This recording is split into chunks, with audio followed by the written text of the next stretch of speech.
Well, hello and welcome back to Finding McGee Jones. Today, y'all, it's the beginning of June. It is June 4th, Sunday, June 4th. I hope you had a great weekend. And I need to stuff my cash envelope. So let's get to it.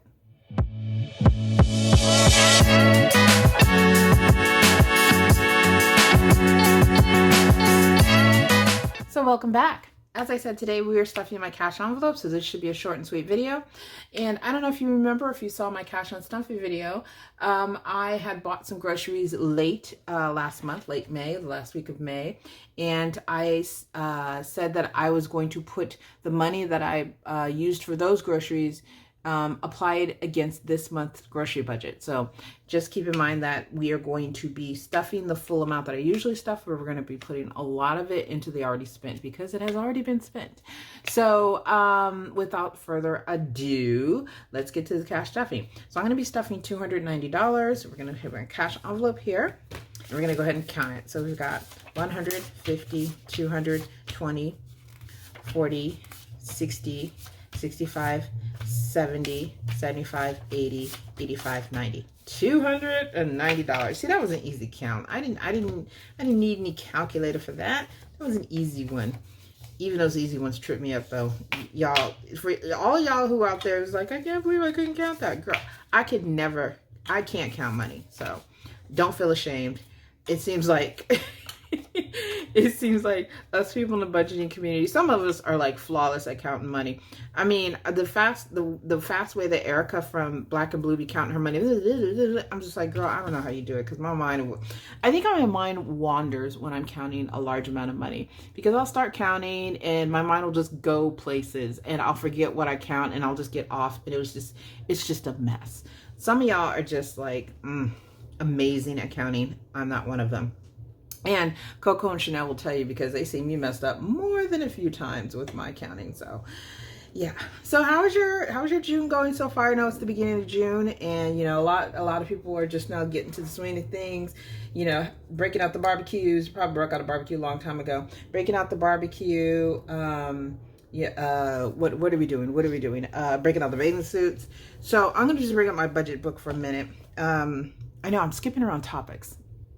I'm all over the place. Anyway, so I'm going to bring out my budget book for a minute. So basically, I said I was over by $246. That was my grocery bill for the stock up. And I said I was going to apply that $246 to this month's budget. So if we look over here, groceries is going to get $175.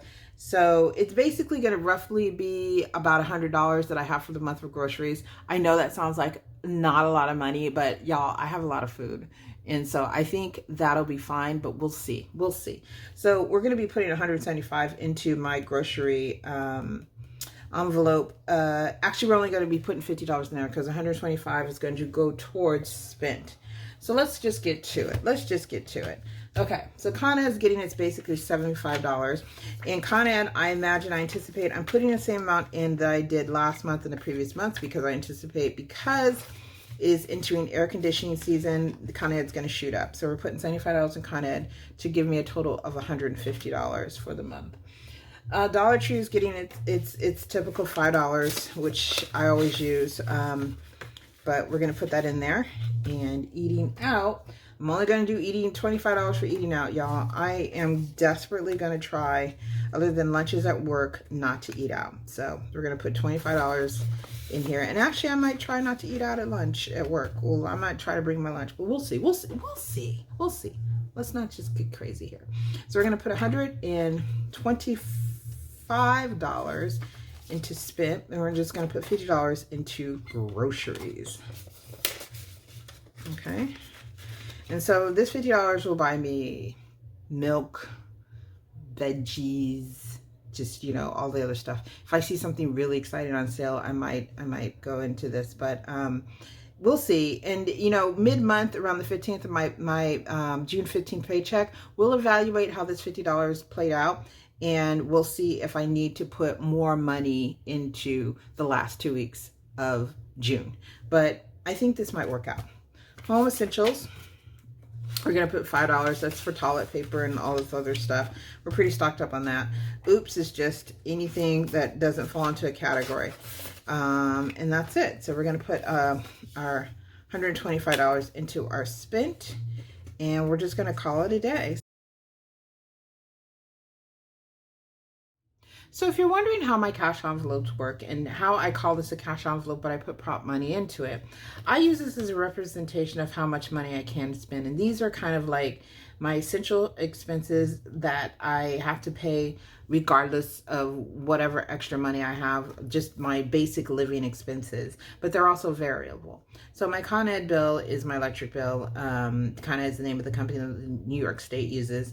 And it's my electric bill, and it varies between just slightly under 100 to over 100, but lately my highest it's been is 150. Dollar Tree is just, I go to Dollar Tree a lot, sometimes to pick up essentials and sometimes just pick up some fun stuff. So I like to keep money in my budget for that. Eating out, if you've been here for a while, I have an issue with eating out, so I always have to put money with eating out, and usually eating out happens when I'm working from the office, which I do once a week, or, if I'm too lazy to make dinner that night. So I'll order something, which I'm trying to not do as much with eating out. Groceries, pretty self-explanatory. Groceries for the month goes into here. Home essentials, toilet paper, anything that, sometimes I get those out of here, but if there's something that's specifically just strictly home, I'll pull it out of here towards that. Oops, it's just my miscellaneous things that I want that aren't categorized, or just, little spending cash, whatever. So, and then I have my spent envelope. So I put prop money in here to represent how much money I could spend within the next 2 weeks on just, living essentials. So basically I've allocated $290 for the next 2 weeks, and I put it in these envelopes. And that means that I can spend up to $290 for variable living expenses. I don't use cash. I use credit cards for all my purchases because I like to get the points, and I like to use the points for travel. But like I said, I use this as a representation, and I check my personal capital account to see how much I have spent in any given moment, because I use my credit cards and I've attached my credit cards to my personal capital account. I don't have to write these transactions down. It tracks them for me.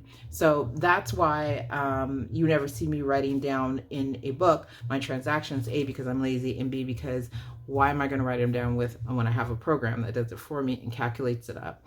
And I just create categories, and I can categorize them. And it's a great tool to use at the end of the year to see where you've overspent and where you haven't. So one of the things I did at the beginning of the year is that I recap of all my yearly expenses, and I kind of made some goals going forward for 2023 of what I want to spend less on. And one of them was phone. And if you saw my previous videos, I completely got rid of about $700 of phone fees because I switched from Verizon to Mint Mobile, and I've gotten pretty much the same service with more data. So that is a thing that you might want to consider. But I just thought I'd briefly go ahead and explain how my cash envelopes work for people who are new to my videos and wondering, oh, she's doing prop money. How is she? Oh, this label's coming off. How is she doing prop money? But she's calling her cash envelopes, and that doesn't make sense.